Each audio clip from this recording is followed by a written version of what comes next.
Hello भाई लोग, कैसे हो? सभी के हाल वैसे मजा में ही होनी चाहिए। इसके अलावा आगे बढ़ने से पहले मैं एक बात कहना चाहता हूँ कि भाई लाइक ठोक दिया अगर वीडियो को यार, थोड़ा सा बूस्ट मिल जाता है। ठीक है, जो हमारे नंबर 0 के लवर्स हैं वो सभी यहाँ पर उनके पास में वीडियो जा सकती है। तो इसी वजह से नीचे की तरफ लिख दिया करो #नंबर 0 #विपिन वगैरह वगैरह, जो भी तुम लिखना चाहो।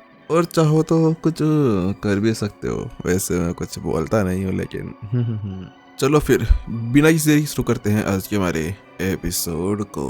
प्रीतम सच में प्रतिभाशाली व्यक्ति था और अच्छा भी था। अगर कोई उसके ऊपर उपकार कर दे तो वो उसका बदला जरूर चुकाता था। ऐसा नहीं था कि हाँ बस मजे लिए और छोड़ दिए। हाँ, लेकिन जिस एज का वो था उस एज के अंदर सभी बच्चे अपने आप को बहुत ज्यादा ऊंचा दिखाने की कोशिश करते हैं। हाँ, उनके अंदर थोड़ा बहुत घमंड भी होता है कि वो सबसे ज्यादा बेटर हो और सभी की नजरों के अंदर भी आए। वैसा ही यहाँ पर प्रीतम के अंदर भी था। तभी तो उसने यहाँ पर एक ही साथ दो हाई रैंकर्स को यहाँ पर चैलेंज कर दिया था ताकि वो वहां पर सभी के सामने आ सके और अपनी एक अलग छवि बना सके। वास्तव में ये काम भी करा था। हालांकि जब वो यहाँ पर भास्कर को हरा रहा था तो उस जगह पर भी उसके मन के अंदर बहुत कुछ चल रहा था कि भाई अगर मैंने यहाँ पर ये सब कुछ कर दिया तो उसके बाद में उसकी एक अलग छवि बन जाएगी। लेकिन उसे क्या पता था कि वो चाहे से कुछ भी कर ले, लेकिन उसके पीछे पीछे एक बंदा जिसका नाम विपिन था वो भी आते जा रहा था। वास्तव में उस गुस्सा तो बहुत था, वो बहुत ज्यादा जेलसी भी फील कर रहा था। वो उसे पीछे छोड़ना चाह रहा था, लेकिन उसे पता था कि जो क्षमता विपिन के अंदर है उसको लेने के बाद में तो उसको हराना बड़ा मुश्किल हो जाएगा।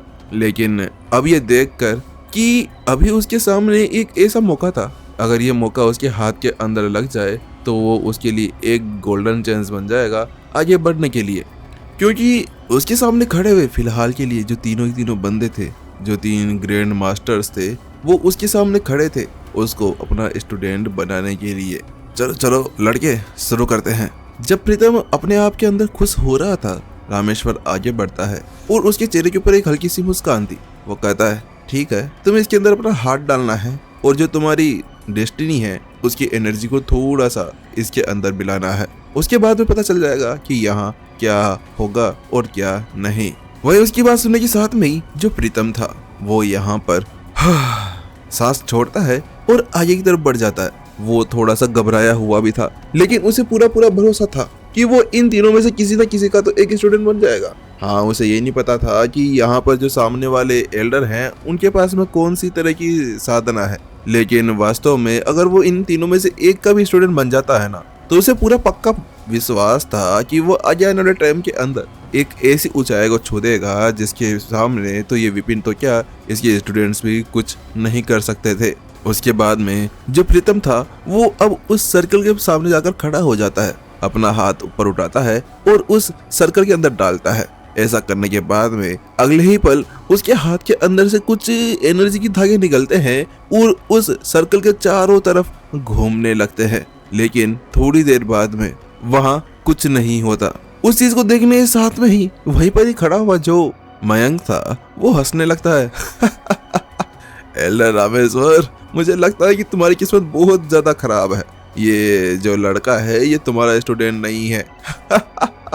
कितनी शर्म की बात है, बेचारा यहाँ पर आया था स्टूडेंट बनाने के लिए, लेकिन एक स्टूडेंट नहीं मिला उसे। वहीं दूसरी तरफ उसकी बात सुनने के साथ में ही जो एल्डर रामेश्वर था उनके चेहरे की जो मुस्कान थी वो पूरी तरह से बेशुद्ध हो जाती है। उसे ये समझ नहीं आता कि अभी अभी उसके सामने क्या हुआ था। वो तो बहुत ज्यादा खुश था कि आज उसे एक नया स्टूडेंट मिल जाएगा जो उसकी सारी चीजों को संभालने वाला था, जो उसके घर का एक नया बेटा बनने वाला था। वहीं दूसरी तरफ जो रामेश्वर था वो कहता है, प्रीतम एक और बार ट्राई करो ना। तो उसके बाद में प्रीतम फिर से करता है, लेकिन फिर से उस रिंग के अंदर कुछ होता नहीं है, बस वो वहीं पर ही जैसी की तैसी खड़ी रहती है। तो वहीं दूसरी तरफ जो मयंक था वो कहता है, अरे रामेश्वर बस, अरे कुछ नहीं होगा तुम्हारी इस सब कुछ करने से, ये तुम्हारा स्टूडेंट नहीं मेरा स्टूडेंट बनेगा।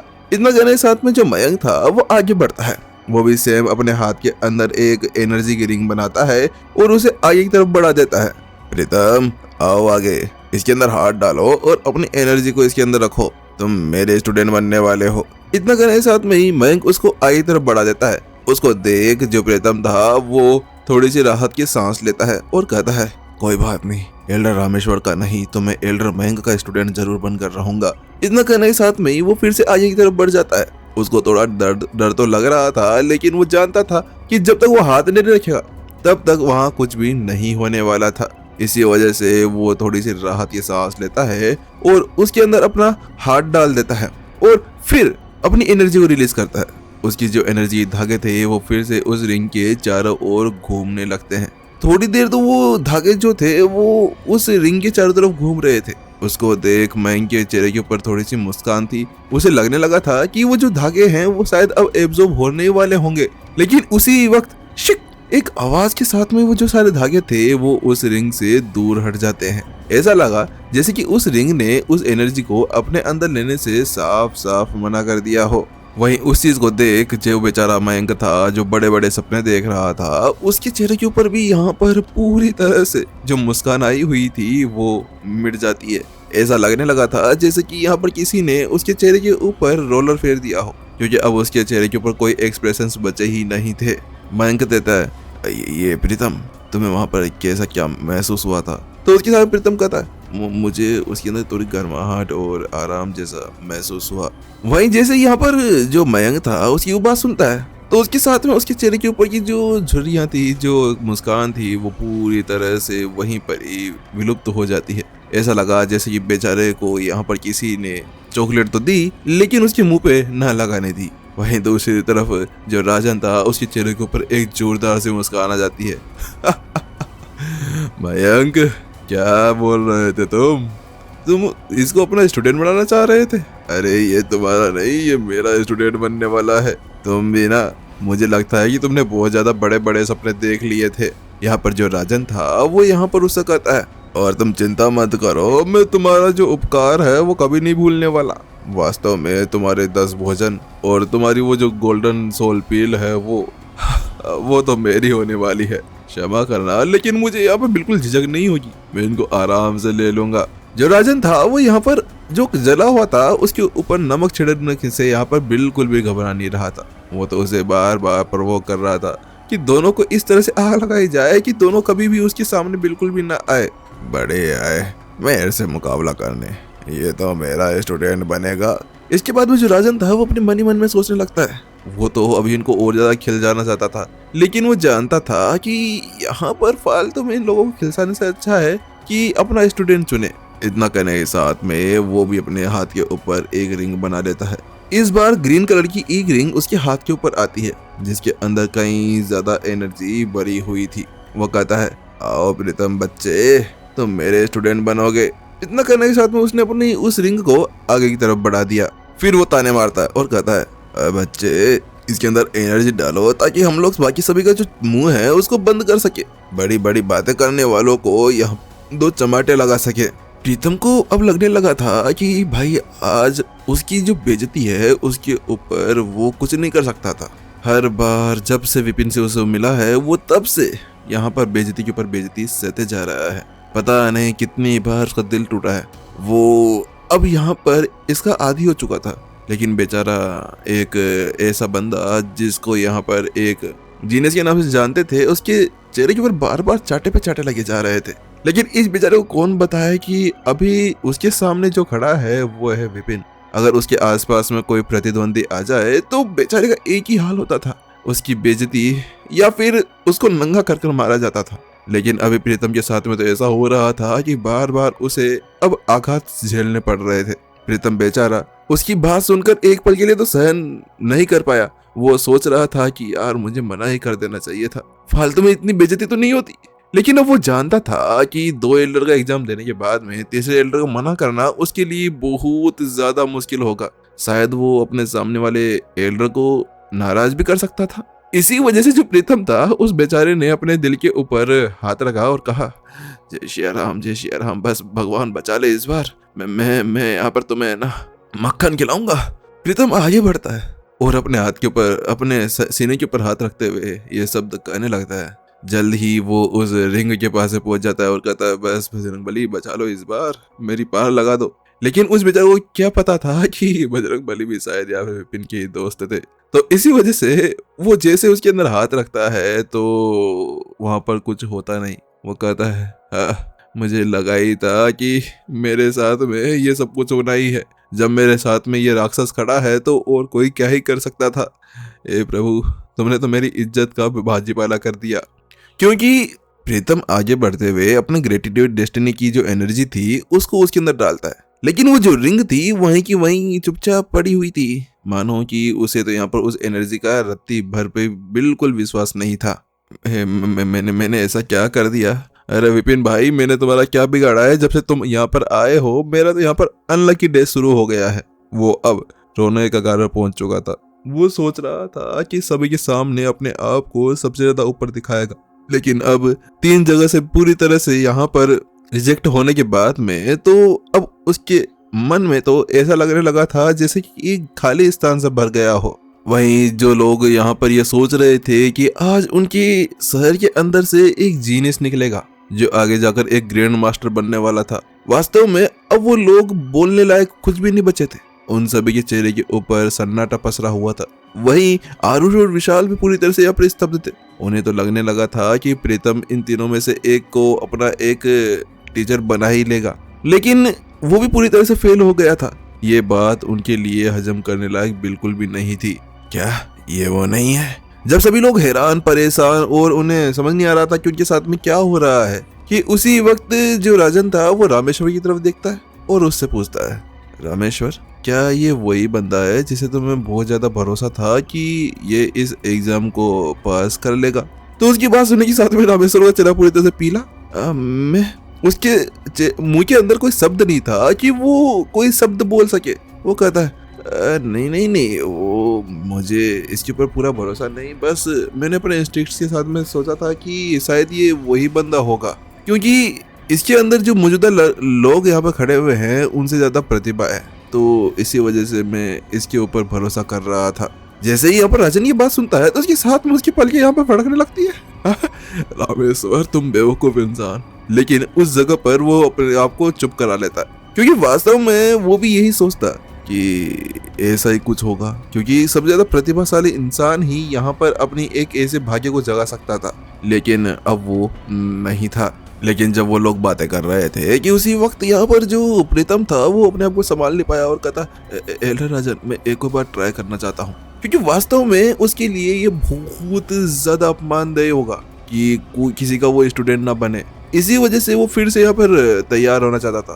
तो राजन कहता है, बच्चे तुम चिंता मत करो, लेकिन यहाँ पर शायद ही कुछ हो। तो प्रीतम कहता है, बस एक और बार। इतना कहने के साथ में ही वो आगे बढ़ता है और फिर से एनर्जी डालता है, लेकिन फिर कुछ नहीं होता। तो राजन कहता है, मैंने कहा था ना कि अगर कुछ होना होता, हमारे अंदर कुछ मेल होता तो वो पहले से ही निकल कर आ जाता, लेकिन तुम मेरे स्टूडेंट बनने योग्य नहीं हो। लेकिन उसकी बात सुनने के साथ में जो प्रीतम था धम से जमीन के ऊपर गिर जाता है, घुटनों को बैठते हुए यहाँ पर हाथ जोड़ते हुए कहता है, एल्डर राजन प्लीज मुझे अपना स्टूडेंट बना लीजिए। मैं आपके अकेडमी के अंदर एक नॉर्मल स्टूडेंट बनकर भी रह सकता हूँ। मैं आपकी सेवा करूंगा, आप जो कहेंगे वो करूंगा। प्लीज प्लीज मुझे अपना स्टूडेंट बना लीजिए। जो प्रीतम था वो उसके सामने गिड़गिड़ाने लगता है, लेकिन उसकी बात सुनने के साथ में ही राजन कहता है, नहीं, मुझे तुम्हारी कोई जरूरत नहीं है।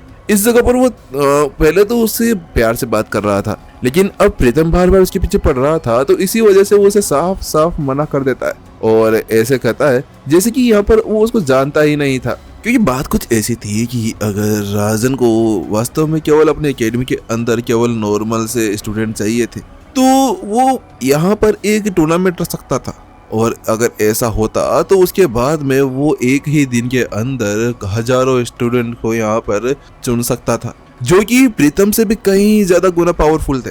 तो वो फालतू में इस जैसी प्रतिभा को अपने साथ में क्यों ले? हाँ ठीक है कि प्रीतम प्रतिभाशाली है, लेकिन वास्तव में ये बाकी सबसे इतना ज्यादा खास भी नहीं है। लेकिन जब वो उसको मना कर रहा था कि उसी वक्त रामेश्वर को कुछ याद आता है। वो कहता है, एक मिनट रुको। फिर उसकी तरफ देखने लगता है। वो विपिन की तरफ देखते हुए कहता है, एक मिनट रुको, तुम विपिन हो जिसका कुछ समय पहले यहाँ पर जो लीडर विशाल थे उन्होंने यहाँ पर सिफारिश की थी, है ना? जैसे रामेश्वर ये शब्द कहता है तो उसके साथ में ही राजन भी उस तरफ देखने लगता है उनके सामने अभी 27 साल का एक लड़का खड़ा हुआ था, बिल्कुल शांत, अस्थिर। उसको ऐसा लग रहा था जैसे कि यहाँ पर इन सभी चीजों से कोई फर्क ही नहीं पड़ रहा। उसके अंदर से ताजगी भरी हुई एनर्जी बाहर निकल रही थी। आत्मा बिल्कुल शांत स्थिर थी। ऐसे कोई बता नहीं सकता था कि ये वास्तव में एक नॉर्मल इंसान है, लेकिन उसकी जो साधना थी वो धर्मा बॉडी के ऊपर ही थी। तो वहीं उसकी बात सुनने के साथ में ही जो विपिन था वो कहता है, जी जी जी जी हाँ, और वो अपनी मुट्ठियां बांधकर उन्हें अभिवादन करने लगता है। बात कुछ ऐसी थी कि विपिन जो कोई भी हो, लेकिन ये बंदे बहुत ज्यादा पावरफुल थे। इनको नाराज करना उसके लिए भी बहुत ज्यादा मुश्किल हो सकता था। आखिरकार मास्टर शेख से भी उसे मिलना था। तो उसकी बात सुनने के साथ में ही रामेश्वर कहते हैं, अरे ये तो बहुत ज्यादा अच्छी बात है लड़के, आओ आओ तुम भी एक बार ट्राई कर देख लो। वो उसको इशारा करते हुए अपनी तरफ बुलाते हैं और कहते हैं, भले ही तुम्हारी प्रतिभा बहुत ज्यादा कम है, लेकिन फिर भी अगर तुम मेरी जो हेवनली डेस्टिनी है उसके साथ में मिल जाते हो तो उसके बाद में तुम मेरे स्टूडेंट बन सकते हो। क्या तुम एक बार ट्राई करना चाहोगे? उसकी बात सुनने के साथ में सभी लोग विपिन को देखने लगते हैं। क्या ये वही विपिन है ना जिसकी सारे स्टूडेंट्स? अरे हाँ हाँ, तो सही कहा। वहाँ पर सभी लोग बातें करने लगते हैं विपिन के बारे में, पर मुझे नहीं लगता कि ये इनका स्टूडेंट बन पाएगा। हाँ हाँ सही है, ये धर्मा बॉडी के ऊपर ही है। क्या हुआ कि ये भास्कर से टक्कर ले पाया था, लेकिन प्रीतम ही हमारा जीनियस है, उसके अलावा और कोई क्या ही कर सकता है। वहीं जब सभी लोग ऐसे बातें कर रहे थे कि उसी वक्त जो विपिन था वो थोड़ी देर के लिए चुप था और कहता है, मुझे माफ करिएगा, मैं अभी यहाँ पर किसी को भी अपना टीचर बनाने की योजना नहीं कर रहा हूँ, इसीलिए मैं फालतू में अपना टाइम वेस्ट नहीं करना चाहता और इस परीक्षण को नहीं देना चाहता। मुझे नहीं लगता कि यहाँ पर मुझे इस परीक्षण को देने की आवश्यकता है। जो विपिन था वो यहाँ पर उनसे कहता है। तो उसकी वो बात सुनने के साथ में ही यहाँ पर रामेश्वर और बाकी सभी लोग पूरी तरह से हैरान थे। बात कुछ ऐसी थी कि जो विपिन था वो यहाँ पर अपना एक ही काम करने आया था, मास्टर शेख को बचाना। और अगर वो यहाँ पर इनका स्टूडेंट बन जाता है तो उसे साफ साफ पता था कि बहुत ज्यादा देरी हो जाएगी मास्टर शेख के पास पहुंचने में, और चाहे से वो वहां पर जाकर एग्जाम दे भी दे तो उसे लगता नहीं था कि जो उसकी भाग्य एनर्जी थी वो इनके साथ में मिल सकती थी, क्योंकि उसे पूरा विश्वास था कि जो उसकी स्वर्ग की लाइब्रेरी वाली जो साधना मैनुअल है वो शायद इनके साथ में कभी भी ना मिले, क्योंकि स्वर्ग की लाइब्रेरी केवल उसी के पास थी। लेकिन जैसे रामेश्वर ये बात सुनता है तो उसके साथ में उसका चेहरा एक पल के लिए पूरी तरह से पीला पड़ जाता है। लड़के तुम पागल वागल हो क्या तुम्हें टीचर नहीं चाहिए? आखिरकार तुम सोच क्या रहे हो? रामेश्वर को लगने लगा कि आखिरकार इस बंदे का दिमाग खराब है क्या। सभी लोग भी इसी तरह से उसी की तरफ देखे जा रहे थे। ये क्या कह रहे हैं? यंग मास्टर विपिन, आपके पास में एक अच्छा मौका है, आप एक बार ट्राई तो करिए। विशाल आगे बढ़ता है और उसे समझाने लगता है। वो नहीं चाहता था कि यहाँ पर इनकी इस अकेडमी के अंदर कोई पंगा हो। अगर ये लोग बहुत ज्यादा गुस्सा हो गए तो उन्हें लगता था कि इन्हें यहीं पर चींटी की तरह मिसल दिया जाएगा। इसी वजह सबसे अच्छा ये था कि वहाँ पर उनकी बात मान ली जाए। वही रामेश्वर कहता है, लड़के तुम एक अच्छा मौका गवा रहे हो। वास्तव मुझे समझ नहीं आ रहा था कि आखिरकार यहाँ पर सभी लोग उनके स्टूडेंट बनने के लिए रेडी थे, लेकिन इस बंदे के अंदर एक अलग ही घमंड था। वहीं दूसरी तरफ उसकी बात सुनने के साथ में ही जो विपिन था वो कहता है, मुझे माफ करिएगा, लेकिन मैं आप लोगों की किसी तरह से मजाक या आप लोगों की बेइज्जती करना नहीं चाहता हूँ। वास्तव में मैं अभी किसी को अपना टीचर बनाने के योग्य नहीं हूँ और मुझे अभी अपना कोई टीचर ही बनाना नहीं है। मुझे कई ज्यादा काम है जो करने हैं। वहीं दूसरी तरफ जब विपिन ये शब्द कह रहा था तो बेचारे प्रीतम के चेहरे का रंग पूरी तरह से उड़ गया था। अरे यार, वो अपने सर के ऊपर एक टपली मारता है और कहता है, ये मैंने क्या कर दिया? मैं भी तो मना कर सकता था। आखिरकार मुझे क्या पड़ी थी इस चीज के लिए आगे बढ़कर कुछ करने की। वास्तव में अगर प्रीतम को पहले ही पता होता ना कि वो इनका स्टूडेंट बनने योग्य नहीं है तो वो कब का मना कर चुका होता। वो फालतू में इस जगह पर बार बार अपनी बेइज्जती कराने के लिए आगे नहीं बढ़ता। वहीं जब प्रीतम इस बारे में सोच रहा था कि रामेश्वर कहता है, अरे कोई दिक्कत नहीं, अगर तुम्हें यहाँ पर किसी का स्टूडेंट बनने के लिए बिल्कुल भी मन में नहीं है तो मैं तुम्हें जबरदस्ती नहीं करूंगा, लेकिन एक बार कोशिश तो कर देखो। तुम बाकी सब चीजों की चिंता मत करो।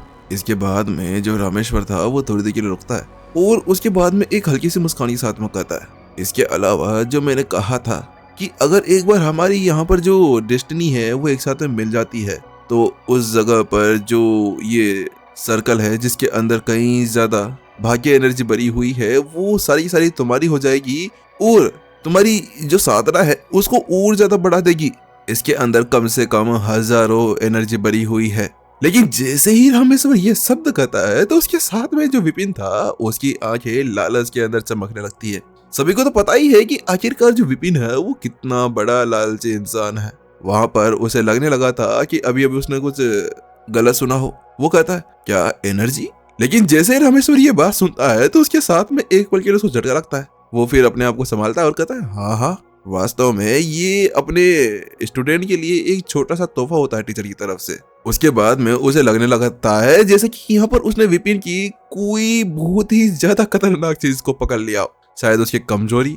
वो यहाँ पर एक खतरनाक सी मुस्कान के साथ में कहता है इसके अलावा तुम्हें पता है कि अगर एक बार हमारी जो साधना है वो मेल खा जाती है, जो हमारी भाग्य है वो मेल खा जाते हैं, तो उसके बाद में ये हजारों तो कुछ नहीं, तुम्हें लाखों करोड़ों तरह से बहुत सारी एनर्जी मिल सकती है। तुम आराम से यहाँ पर उनका यूज कर सकते हो और कुछ ही दिनों के अंदर तुम बहुत ज्यादा पावरफुल हो जाओगे।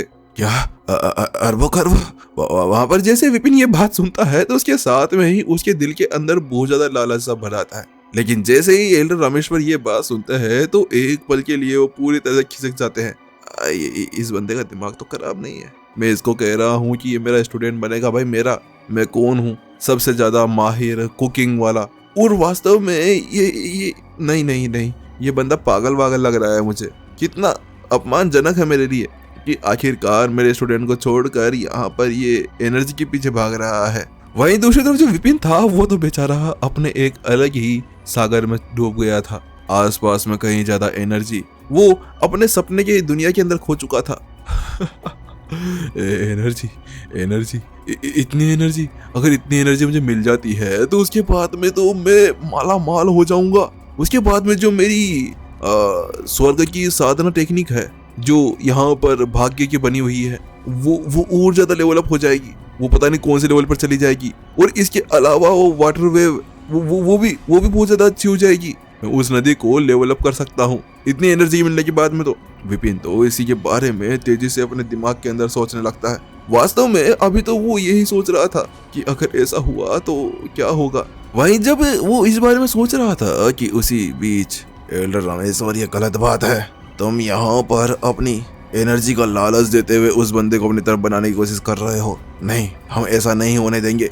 मयंक वहां पर आगे बढ़ते हुए कहता है अरे लड़के, इसके अलावा ये तो तुम्हें यहाँ पर हजारों ही दे रहे हैं, मैं तुम्हें यहाँ पर लाखों एनर्जी के धागे दूंगा। तुम एक बार इसको ट्राई करो। इतना कहने के साथ में ही वो यहाँ पर उस रिंग को आगे बढ़ा देता है। उसकी बात सुन विपिन की आंखें उसकी तरफ चली जाती है। क्या लाखों? उसी वक्त वहां पर जो राजन था वो भी कहता है अरे ये तो कुछ ही नहीं है, ये तीनों तो ऐसे ही हैं।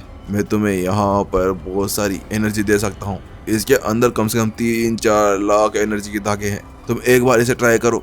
इस जगह पर वो तीनों बंदे आगे बढ़ते हैं और अब विपिन को लालच देने की कोशिश करने लगते हैं। तुम लोग क्या कर रहे हो? रामेश्वर उनको आगे बढ़ते हुए देखकर उनसे कहता है हम तो वही कर रहे हैं कि जो तुम यहाँ पर कर रहे हो, एनर्जी का लालच देकर उसको अपनी तरफ बुलाने की कोशिश। तो उसके साथ में उन तीनों के अंदर अब लड़ाई शुरू हो जाती है। राजन, तुम्हारी इतनी हिम्मत? तो मयंक कहता है रामेश्वर, तुम भी कोई कम नहीं हो। तुम आखिरकार उस लड़के को अपनी तरफ लाने के लिए एनर्जी का लालच दे रहे थे, तो हम भी वही कर रहे हैं। इस जगह पर अब तीनों की लड़ाई बहुत ज्यादा घमासान युद्ध के ऊपर पहुंच गई थी। उनको ऐसे अपने लिए लड़ते हुए देखकर विपिन के चेहरे के ऊपर थोड़ी सी मुस्कान तो आई, लेकिन उस जगह पर वो बहुत ज्यादा बड़ी दुविधा के अंदर भी फंस चुका था। बात कुछ ऐसी थी कि जो विपिन था वो यहाँ पर अपने स्वर्ग की लाइब्रेरी के साथ में कोई सी भी एनर्जी को सीख सकता था या कोई सी भी जो डेस्टिनी है उसकी नकल कर सकता था। हालांकि यहाँ पर उसके लिए सबसे ज्यादा इम्पोर्टेंट जो थे वो मास्टर शेख भी थे। उनको बचाने के लिए वो यहाँ पर आया था। और सबसे बड़ी बात जो थी वो ये थी कि वो यहाँ पर एक बाहर से आया हुआ भाग्य गुरु था और उसकी पहचान उसके साथ में ही थी। अगर वो इन लोगों के साथ में चला गया तो उसके बाद में मेरी तो हालत खराब हो जाएगी। विपिन अपनी मन ही मन में सोचने लगता है, क्योंकि वास्तव में अगर वो इनके साथ में ज्यादा दिन रहता है, हर बार इनके साथ में घूमता रहता है, तो ये 100% था कि यहाँ पर ये उसके बारे में पता लगा ही लेंगे। और अगर ऐसा हुआ तो उसके लिए बहुत ज्यादा खतरनाक मुसीबत सामने आ जाएगी, क्योंकि ये लोग उसे छोड़ने वाले नहीं थे, चाहे से वो भागकर वापस से अपनी उसी दुनिया के अंदर क्यों ना चला जाए। क्योंकि ये लोग उसका पीछा बिल्कुल भी नहीं छोड़ने वाले थे। इसी वजह से वो अपने आप को समझाता है और फिर वहां पर अपने सामने खड़े हुए तीनों एल्डर से कहता है, मुझे माफ करिएगा सीनियर्स, लेकिन वास्तव में मैं अभी यहाँ पर किसी को टीचर नहीं बनाना चाहता हूँ। लेकिन उसकी बात सुनने के साथ में तीनों फिर से यहाँ पर चुप गए। लेकिन तुम तो उसकी बात सुनने के साथ में विपिन वहां पर उनको रोकता है और कहता है, लेकिन मैं आपको परेशान नहीं करना चाहता हूँ। हाँ, अगर आप वास्तव में यहाँ पर अपना स्टूडेंट चुनने के लिए आए हैं तो आप उनमें से किसी को चुन सकते हैं। उनमें शायद आपके लिए कोई ना कोई बाहर निकल कर आ जाए। इतना करने के साथ में वो अपने पीछे खड़े हुए अपने स्टूडेंट्स और बाकी सभी लोगों की तरफ इशारा कर देता है।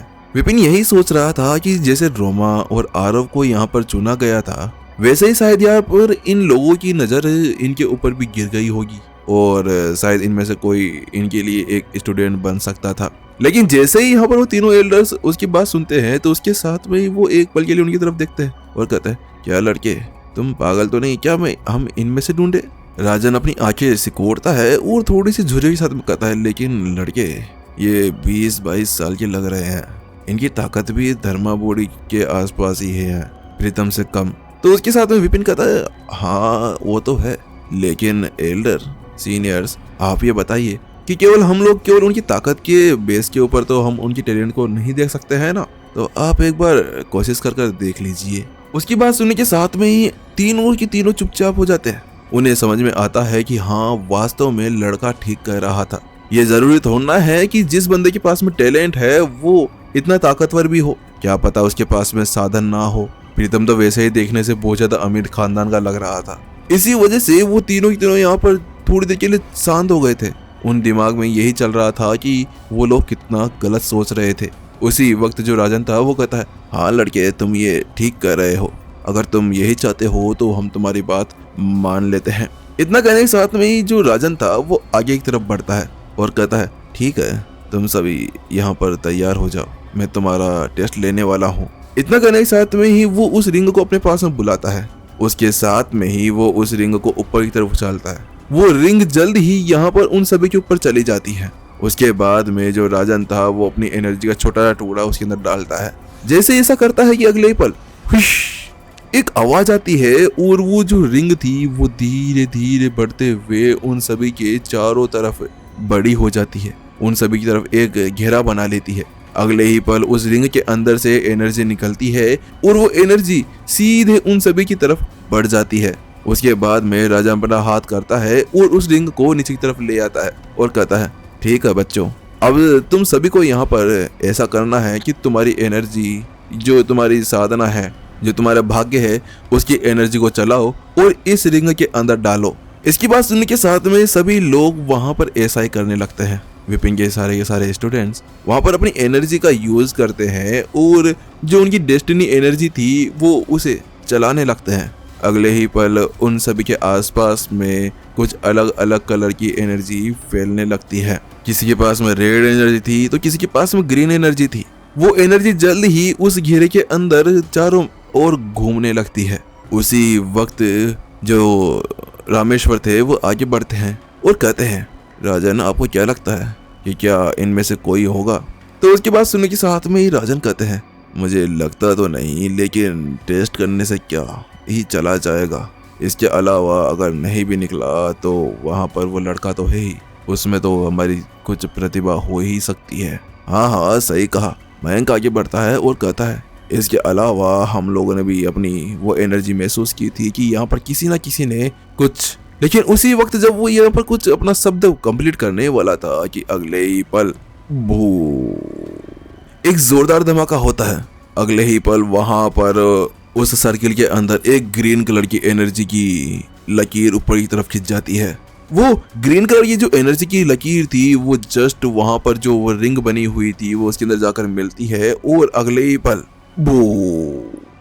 एनर्जी का ब्लास्ट होता है और वो जो रिंग थी वो वहां पर फिर से छोटी हो जाती है और एक तरफ चली जाती है। वहीं इस चीज को महसूस करते ही अगले ही पल यहाँ पर जो राजन था उसका शरीर पूरी तरह से कांप उठा। क्या क्या क्या क्या मेरा स्टूडेंट मिल गया? वहां पर उसे बिल्कुल विश्वास नहीं हो रहा था कि क्या वास्तव में उसे यहाँ पर अपना स्टूडेंट मिल चुका था। वो यहाँ पर उस भीड़ के अंदर देखने लगता है तो जल्द ही उसकी नजर यहाँ पर एक लड़की के ऊपर गिरती है। वो लड़की कोई और नहीं, हमारी वानी थी। उसका शरीर बिल्कुल रूखा सा था, वाइट स्किन थी और कमजोर सा शरीर लग रहा था। लड़की देखने से 20-22 साल की थी। क्या मैं मुझे मुझे मेरा स्टूडेंट मिल गया। यस, मुझे मेरा स्टूडेंट मिल गया। उसके बाद में वो राजन को पकड़ता है और कहता है देखो एल्डर राजन, देखो इसको कहते हैं अपना स्टूडेंट ढूंढना। वहां पर वो जो राजन था वो रामेश्वर को हिलाते हुए कहता है। उसके बाद में वो शर्ट करते हुए सीधा वानी के पास में चला जाता है और उसको अपना हाथ ऊपर करने के कहता है। तो उस जगह पर वो जाकर देखता है कि वो जो रिंग थी वो अभी उसी के हाथ के अंदर चमक रही थी, ग्रीन कलर का ग्लो दे रही थी। उसकी एनर्जी धीरे धीरे वानी के शरीर के अंदर जा रही थी। वहां पर जो राजन था वो अपना हाथ आगे बढ़ाता है और उसकी नब्ज चेक करने लगता है और उसके अंदर अपनी एनर्जी को डालता है। जैसे वो ऐसा करता है कि उसके अगले ही पल उसको एक झटका लगता है। नहीं, ये नहीं हो सकता। इसके पास में वास्तव में यहाँ पर एक पॉइजन सेलेस्टियल सेंट बॉडी है। ये मेरे तो वारे नारे हो गए। उस जगह पर राजन का तो यहाँ पर खुशी का ठिकाना तक नहीं रहता। ये एक ऐसी बॉडी है, अगर इसके अंदर किसी ने अपनी जहर भी डाल दिया तो ये इसके लिए एक पौष्टिक तत्व होगा। ताकतवर से ताकतवर जहर भी इसको कुछ नहीं कर सकता। वहां पर राजन चिल्लाते हुए कहता है। जैसे वो एक शब्द कहता है तो उस जगह पर रामेश्वर तो पूरी तरह से यहाँ पर दुविधा के अंदर। क्या उस जगह पर मयंक और रामेश्वर को जैसे झटका लगा हो। क्या ये नहीं हो सकता। हमें भी चाहिए। ऐसा नहीं हो सकता। इस जगह पर जो मयंक था वो अपने आप को बिल्कुल भी नहीं संभालता। वो आगे बढ़ता और कहता है राजन हटो वहां से, अब मेरी बारी है, मुझे भी मेरा स्टूडेंट चाहिए। इस जगह पर वो बहुत ज्यादा खुश लग रहा था। वहीं जो राजन था वो कहता है कर लो, वैसे भी यार मुझे तो मेरा स्टूडेंट मिल ही गया है, तो मैं क्या ही। उसके साथ में वो यहाँ पर वानी को लेता है और साइड के अंदर चला आता है। उसके साथ में जो मयंक था वो आगे बढ़ता है और अगले ही पल वो यहाँ पर अपनी उस रिंग को अपनी तरफ बुलाता है और उसके अंदर अपनी और ज्यादा एनर्जी डाल देता है। इसके साथ में ही उस रिंग का कलर बदल कर यहाँ पर थोड़ा सा ब्लू कलर का हो जाता है। उसके अंदर से कुछ लाइटनिंग्स बाहर निकल रही थी और आत्मा जैसा कुछ उसके चारों ओर घूम रहा था। इसके बाद में वो फिर से उस रिंग को पकड़ता है और सीधा उन सभी स्टूडेंट्स की तरफ भेज देता है। अगले ही पल वो रिंग भी उनके सामने जाती है और फिर से बड़ी होकर उन सब की तरफ फैल जाती है। चलो ठीक है, तुम लोग शुरू करो। इसके बाद में वो उससे कहता है। मयंक की बात सुनने के साथ में ही जो विपिन के सारे स्टूडेंट्स थे वो यहाँ पर अपनी एनर्जी को चलाना शुरू कर देते हैं। थोड़े समय के बाद में वहां पर एक और जोरदार ब्लास्ट होता है। सेम वैसा ही यहाँ पर एनर्जी निकलती है और उस रिंग के अंदर जाने लगती है। जैसे मयंक ये चीज महसूस करता है तो उसके साथ में उसकी खुशी का ठिकाना नहीं रहता। मुझे मेरा स्टूडेंट मिल गया। वास्तव में ये देखो राजन। उस जगह पर वो राजन को दिखाते हुए कहता है। राजन कहता है बहुत बढ़िया, बधाई हो एल्डर मयंक, आखिरकार आपको भी अपना एक स्टूडेंट मिल ही चुका है। उसके साथ में जो मयंक था वो अपनी जगह से गायब होता है और सीधा आकाश के सामने जाकर खड़ा हो जाता है। बच्चे, तुम्हारा नाम क्या है? तो उसकी बात सुनने के साथ में ही यहाँ पर जो आकाश था वो कहता है मेरा नाम आकाश, और वो उसको अभिवादन करने लगता है। ओ आकाश, सही में आकाश जैसे ही हो तुम। उसके बाद में वो कहता है अच्छा आकाश, क्या तुम मेरे स्टूडेंट बनोगे? क्या तुम मेरे साथ में साधना करोगे? तो उसकी बात सुनने के साथ में आकाश एक पल के लिए चुप रह गया और फिर वो वहां पर विपिन की तरफ देखने लगा। वहीं दूसरी तरफ आकाश को अपनी ओर देखते हुए देख विपिन हल्का सा सर हिला देता है। वो बिल्कुल चुपचाप उसको संकेत देता है। तो उसकी बात सुनने के साथ में जो आकाश था वो थोड़ा झिझकता है और फिर कहता है जी जरूर। जैसे आकाश ये शब्द कहता है तो उसके साथ में मयंक की खुशी का ठिकाना नहीं रहता। वो कहता है अरे बहुत बढ़िया, बहुत ही बढ़िया, तुम वास्तव में मेरे स्टूडेंट बनने के लिए रेडी हो। आखिरकार मुझे अपना एक स्टूडेंट मिल गया। मयंक की खुशी का ठिकाना नहीं था। वो वास्तव में बहुत ही ज्यादा खुश था। आखिरकार उसे अपने डेस्टिनी के लिए एक स्टूडेंट तो मिल ही गया था। उसके बाद में वो फिर से चलकर अपने दोस्तों के पास में आ जाते हैं और कहते हैं एल्डर रामेश्वर, चलिए अब आपकी बारी है। वो मुस्कुराते हुए उसे जवाब देते हैं क्योंकि वास्तव में ये अच्छा होगा। वो लोग दोस्त थे और अपने दोस्त के लिए एक स्टूडेंट पाना उनके लिए बहुत ज्यादा खुशी की बात थी। तो रामेश्वरी उसकी वो बात सुनता है और कहता है हाँ हाँ, जल्द ही मेरा भी एक स्टूडेंट निकलकर सामने आएगा। और फिर से वहां पर वो अपनी एनर्जी चलाता है और एनर्जी चलाते हुए वहां वो उन सभी के ऊपर भेज देता है। जैसे वो रिंग उनके ऊपर जाती है तो उसके साथ में अगले ही पल वो वहीं पर ही गायब हो जाती है। वो रिंग बड़ा होने का नाम तक नहीं लेती।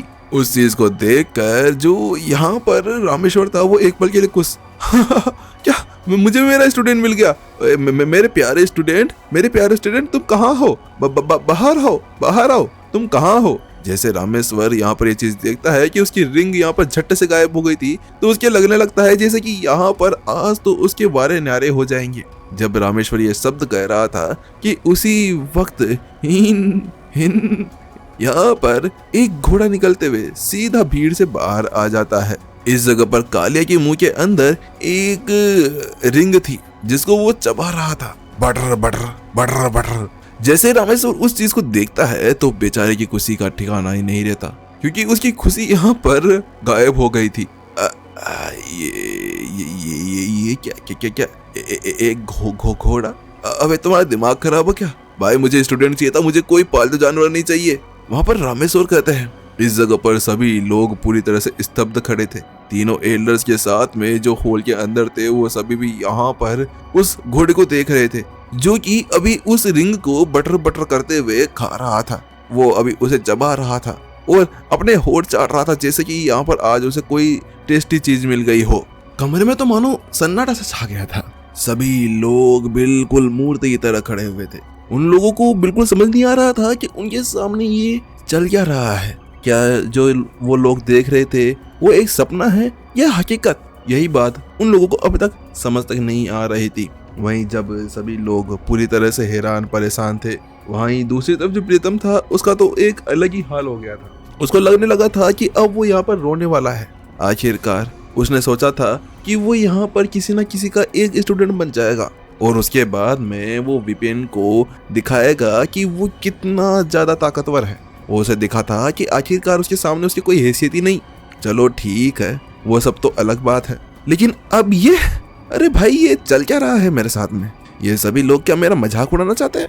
यहाँ पर प्रीतम रोने की कार पहुंचते हुए ऐसे सब अपने मन के अंदर सोचने लगता है क्योंकि वास्तव में एक घोड़ा इस घोड़े ने तो मुझे भी यहाँ पर मात दे दी। मैं ये समझ नहीं पा रहा कि आखिरकार मैं गधा हूँ या घोड़ा। मुझे ये समझ नहीं आ रहा कि मैं इंसान होकर भी एक घोड़े से कैसे हार सकता हूँ।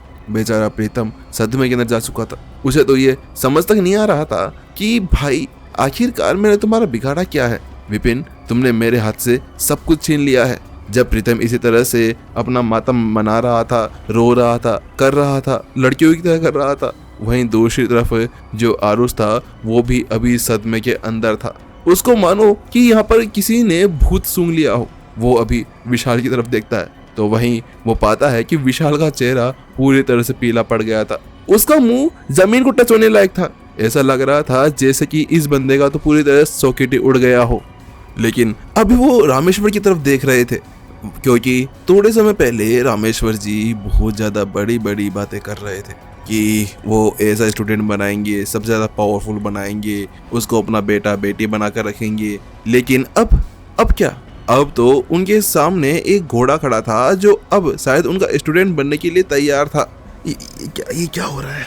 मेरी आंखों में क्या बोलते, दिमाग खराब क्यों हो रहा है मेरी आंखों का? मेरे को समझ नहीं आ रहा मेरा चल क्या रहा है। यहाँ पर रामेश्वर अपने सामने का वो नज़ारा देख अपनी आंखों को मसलने लगते हैं। बेचारे की हालत बहुत ज़्यादा खराब होती जा रही थी क्योंकि अभी वो पा रहा था कि उसके सामने एक घोड़ा खड़ा हुआ था। लेकिन जब वो उस घोड़े को देख ही रहे थे कि उसी बीच वहां पर एक जोरदार धमाका होता है और आसमान के अंदर सब तरफ काले बादल छा जाते हैं। और इस चीज को महसूस करने के बाद में सभी लोग उस तरफ देखते हैं जहां पर कालिया खड़ा था। वो पाते हैं कि कालिया के आसपास में एनर्जी का घेराव बनना शुरू हो गया था। अगले ही पल जो रिंग उसने भी खाई थी उसके अंदर से एनर्जी निकलना शुरू हो जाती है और वो सारी एनर्जी कालिया के आसपास में घूमना शुरू हो जाती है। अगले ही पल जो कालिया था वो आसमान के अंदर उड़ने लगता है और अगले ही पल उसकी जो धर्मा बॉडी फॉर्म थी वो बाहर निकलती है। एक बड़ा सा विशाल घोड़ा वहां खड़ा था जिसके ऊपर आग जल रही थी, आंखों में से अंगारे दिख रहे थे, वो नीले कलर का था। अचानक से वहां एक और जोरदार ब्लास्ट होता है और जो कालिया था वो अपने खुरों को नीचे की ओर पटकता है। जैसा ऐसा करता है कि अगले ही पल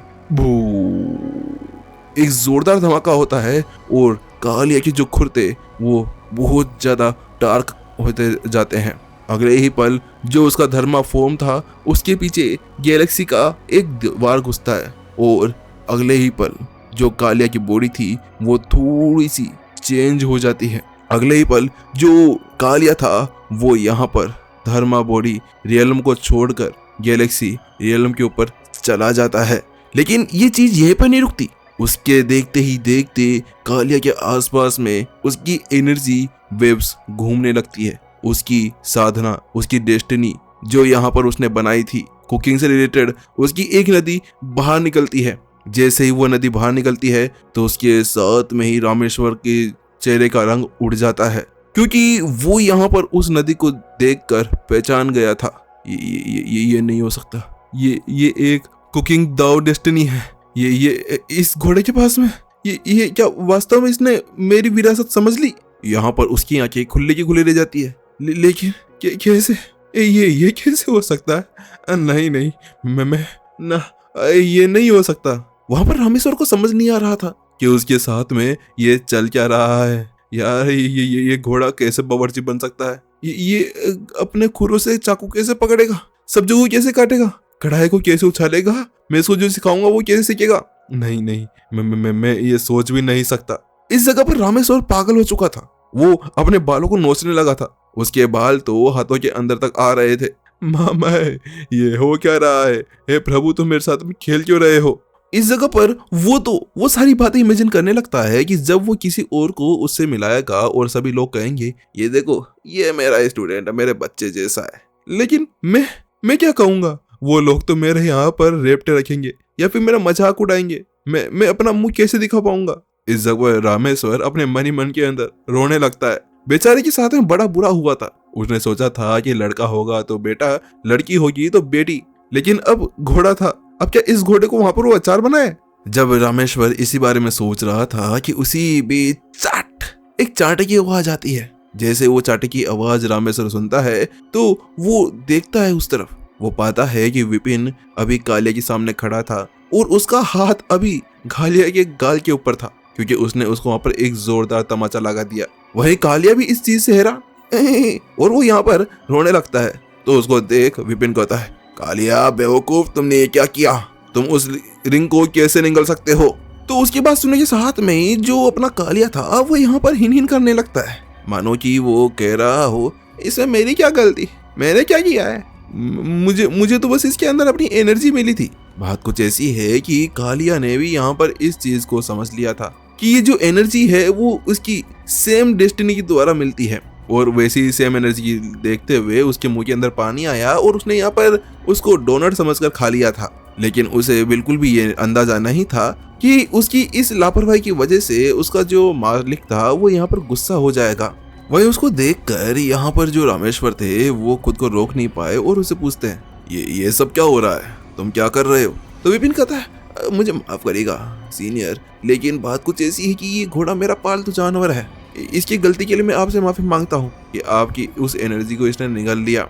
सच में बात तो कुछ ऐसी थी कि जो विपिन था उसको भी ये नहीं पता था कि कालिया भी एक डेस्टिनी को बना सकता है या फिर उसको सक्रिय कर सकता है। वो कहता है, आप चिंता ना करें, मैं जल्दी से यहाँ पर आपकी उस एनर्जी को बाहर निकलवाता हूँ। तो उसकी बात सुनने के साथ में रामेश्वर कहता है, नहीं रहने दो, तुम उसको खाने दो, इसकी कोई जरूरत भी नहीं है।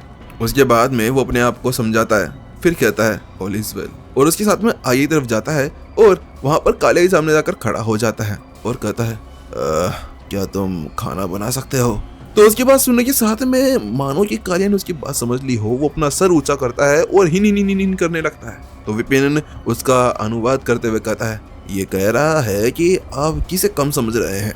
तो रामेश्वर जैसे उसकी बात सुनता है तो उसके साथ में विपिन को देखने लगता है। तो वहीं पर यहाँ पर विपिन उसका कहता है, नहीं मैं नहीं कह रहा, ये कह रहा है, मेरा इसमें एक शब्द ना है, यहाँ पर जो विपिन था वो उसको समझाने लगता है। उसके साथ में वो यहाँ पर कालिया को देखता है और फिर से कहता है, अच्छा तो क्या तुम अपने इन खुरों के साथ में सब्जी काट भी सकते हो? उसकी बात सुनने के साथ में यहाँ पर कालिया को गुस्सा आता है। नहीं नहीं, वो फिर से जोर जोर से चिल्लाने लगता है। उसकी बात सुनने के साथ में विपिन फिर से बोलता है। फिर विपिन वापस से कहता है, अबे बुड्ढे तू मेरे को कम समझ रहा है का? मैं घोड़ा हूँ तो क्या हुआ? वहां पर जैसे विपिन ये शब्द कहता है तो उसको भी वास्तव में अभी यहाँ पर समझ नहीं आता कि उसने अभी भी क्या कह दिया। वो कहता है नहीं, मैं ये शब्द नहीं कह रहा था, ये कालिया है। और उसके बाद में फिर से कालिया को तमाचा लगाता है और कहता है, कालिया तुम बेवशरम इंसान, तो मेरे को मरवाना चाहते हो क्या? और मैं भी बेवकूफ बिना कुछ सोचे समझे उसको ये सब कुछ कहे जा रहा हूँ। वहीं दूसरी तरफ रामेश्वर कहता है, हाँ ठीक है। इस जगह पर रामेश्वर की जो आंखें थी वो तिरछी थी और उसके ऊपर टिकी हुई थी। उसके बाद में रामेश्वर कहता है, अच्छा तो ठीक है, मेरे लिए घोड़े का मांस पका कर दो। लेकिन जैसे ही यहाँ पर कालिया ये बात सुनता है तो उसके साथ उसका गला एक पल के लिए सूख जाता है और फिर से वो हिन करने लग जाता है। उसकी बात सुनने के साथ में फिर से विपिन कहता है, ये कहना चाहता है कि घोड़े का मांस बिल्कुल भी अच्छा नहीं होता है। वहीं उसकी वो बात सुनने के साथ में ही यहाँ पर जो रामेश्वर था वो अब चुप हो जाता है, क्योंकि अब इसकी बातें सुनने के साथ में ही उसे समझ में आ रहा था कि ये जो घोड़ा है वो भी वास्तव में कुकिंग कर सकता था। जब वो इस बारे में सोच रहा था कि उसी वक्त राजन और मयंक उसको ऐसा देखकर बहुत ज्यादा बुरा फील कर रहे थे। कुछ भी हो, उनके अंदर प्रतिद्वंदिता ही क्यों ना हो, लेकिन वो थे तो दोस्त ही ना। तो उसके साथ में ही जो राजन था वो कहता है, अरे आपको चिंता करने की जरूरत नहीं है एल्डर रामेश्वर, आप अभी यहाँ पर हैं तो आप किसी और को चुन सकते हैं, कोई और भी होगा जो ये सब कुछ भी कर सकता है। तो उसकी बात सुनने के साथ में ही रामेश्वर कहता है, इस जगह पर मैं कुछ कर नहीं सकता। शिष्य तो मैं किसी को भी बना सकता हूँ, लेकिन वास्तव में जो मेरी विरासत है मैं उसी बंदे को दे सकता हूँ जिसके पास में कुकिंग डाउ डेस्टिनी हो, क्योंकि मैं जो मूल तत्व उसको समझाऊंगा उसको समझने के लिए इसी सब की जरूरत पड़ने वाली है। क्योंकि वास्तव में ये ऐसे पावरफुल या कोई सी भी ऐसी डेस्टिनी जो अलग लेवल के ऊपर होती थी, जैसे कुकिंग डाउ डेस्टिनी कोई ले लो, ये एक बहुत ज्यादा हाई लेवल की डेस्टिनी मानी जाती थी। बहुत ज्यादा कम बंदे होते थे जो इस डेस्टिनी को जगा पाते थे। अब जब उसे ये सब कुछ मिल गया था तो इस जगह पर उसे छोड़ नहीं सकता था। तो उसकी बात सुनने के साथ में मयंक कहता है, अच्छा तो फिर अब आप क्या करोगे? तो रामेश्वर ने भी यहाँ पर एक गहरी सांस ली और उसके साथ में वो कहता है, और क्या करूँगा, मेरा भाग्य यही है, मैं और कुछ नहीं कर सकता। यदि वास्तव में मुझे इस घोड़े को भी अपना शिष्य बनाना पड़ेगा तो मैं इसे स्वीकार करने के लिए तैयार रहूंगा। क्योंकि भाग्य की साधना करने वाले बंदे ये जानते थे कि उनकी इच्छाओं के ऊपर भी एक बहुत ज्यादा पावरफुल शक्ति होती थी, जो था उनका भाग्य, जिसको वो कभी चेंज कर ही नहीं सकते थे। और अब वैसे भी रामेश्वर की बहुत ज्यादा एज हो गई थी, क्या पता कभी भी वो यहाँ पर टपक जाए। इसी वजह से उसे ही यहाँ पर एक स्टूडेंट तो लेना ही होगा, चाहे से अब वो घोड़ा हो, गधा हो या फिर एक चींटी ही क्यों ना हो। इतना कहने के साथ में ही जो रामेश्वर था वो फिर से काले की तरफ पलटता है और उससे कहता है, ठीक है तुम मेरे लिए खाना बना के दिखाओ। इतना कहने के साथ में वो वहाँ पर ढेर सारे बर्तन, मसाले और कुछ आलू वगैरह भी बाहर निकाल कर रख देता है। तो उसकी बात सुनने के साथ में जो कालिया था वो विपिन की तरफ देखने लगता है। तो उसकी बात सुनने के साथ में ही जो विपिन था वो भी अपना सर हिला देता है, तुम कर सकते हो। उसकी बात सुनने के साथ में जो कालिया था उसकी आंखें चमकने लगती है। अगले ही पल वो यहाँ पर अपने पैरों के ऊपर खड़ा हो जाता है, यानी ये खुरों के ऊपर, और वहां पर वो एप्रेन भी बांध लेता है। उसको ऐसा करते हुए देख कर रामेश्वर एक पल के लिए पूरी तरह से चौंक गया। वहां पर वो देखता है कि ये तो पूरी तरह से बावर्ची बनने के लिए योग्य है, क्योंकि इसने एप्रेन तक पहन लिया और अभी खड़ा होकर इसे काम कर रहा है। उसी वक्त जो कालिया था वो अपना काम शुरू कर चुका था। वो आलू उठाता है और आलू के छोटे छोटे चॉप्स करने लगता है, बिल्कुल बारीक बेहतरीन तरीके से। और उसके बाद में वो धीरे धीरे करते हुए महीन आग जलाता है, उसके ऊपर तेल चढ़ाता है और उसके अंदर उन आलू को डाल देता है और एक ही डिश तैयार करने लगता है। धीरे धीरे आसपास के अंदर खुशबू फैलने लगती है। ये चीज देख रामेश्वर एक पल के लिए भी यहाँ पर अपने आप को संभाल नहीं पाया। वो सचमुच में यहाँ पर खाना बना रहा है, ये कैसे हो सकता है? आखिरकार वो बंदा नहीं है, वो एक घोड़ा है, घोड़ा, और वो सब्जियां भी काट रहा है, मसाले भी तैयार कर रहा है। इस जगह पर सभी लोग हैरान थे। रामेश्वर का भी यही हाल था। जल्द ही जो कालिया था उसने अपनी डिश बनाकर रेडी भी कर ली। वो यहाँ पर उस डिश को एक प्लेट के अंदर परोसता है और सीधा रामेश्वर के सामने लाकर खड़ा कर देता है। वहीं रामेश्वर भी उस डिश को चखता है और जैसे उसको चखता है तो उसके अंदर से थोड़ी सी फीकी, थोड़ी सी खट्टी, ऐसी कुछ स्वाद सा आ रहा था। उस चीज को देख रामेश्वर अपना सर हिलाए बिना नहीं रह सका। ठीक ठाक है, ना ज्यादा लेजेंड ना कुछ बेकार, बीच में मीडियम ठीक है। इस जगह पर वो कहता है, उसके साथ में ही वो कुछ सोचा करने लगता है और कहता है, मुझे लगता है कि मुझे फैसला लेना ही होगा, यही मेरे लिए सही रहने वाला है। इतना कहने के साथ में ही जो रामेश्वर था वो अपने आप को रेडी करता है और उसके बाद में कालिया के सामने चला जाता है। वहां जाकर उसके सर के ऊपर हाथ फेरता है और उससे कहता है, कालिया क्या तुम मेरे स्टूडेंट बनोगे? मैं तुम्हें वो सारी कुकिंग की आर्ट सिखाऊंगा, वो सारी चीजें जो मैंने आज तक सीखी है वो सभी मैं तुम्हें विरासत के अंदर देना चाहता हूँ। रामेश्वर उससे कहता है। उसकी बात सुनने के साथ में ही जो कालिया था वो एक पल के लिए विपिन को देखता है तो विपिन यहाँ पर अपना सर हिला देता है जैसे कि उसे कह रहा हो कि वो तुम्हारी मर्जी है। वहीं फिर कालिया कहता है, वहीं उसकी बात सुनने के साथ में विपिन की आंखें चौड़ी हो जाती है। वो यहाँ पर कालिया को देख रहा था। वो कहता है, कालिया तुम क्या वास्तव में यही चाहते हो? तो उसकी ऐसी हरकत देखने के बाद में रामेश्वर पूछते हैं, क्या हुआ, क्या कहा इसने? तो उसके साथ में ही विपिन थोड़ी देर के लिए हिचकिचाता है और फिर कहता है, वो कालिया इनकार कर रहा है। लेकिन जैसे ही यहाँ पर वो ये शब्द कहता है तो उसके साथ में रामेश्वर एक पल के लिए पूरी तरह से स्तब्ध रह गया था। उसे वास्तव में समझ नहीं आ रहा था कि क्या वो चीज जो उसने अभी सुनी है क्या वो ठीक थी। वो यहाँ पर अभी अपने दिमाग के अंदर ये सारी बातें चला रहा था। एक घोड़े ने मुझे मना कर दिया, ये कैसे हो सकता है? नहीं, ये नहीं हो सकता। आखिरकार ये चल क्या रहा है? वो पूरी तरह से यहाँ पर एक जगह पर खड़ा था। उसे समझ में नहीं आ रहा था कि वो कहे क्या, करे क्या। लेकिन मुझे तो समझ में आ गया था कि मुझे इस एपिसोड को यहीं पे रोकना पड़ेगा। चलिए जल्दी मिलते हैं नेक्स्ट एपिसोड के अंदर। टाटा बाय बाय, सायोनारा, अपना ध्यान रखना और हाँ कुछ नहीं, बाय बाय।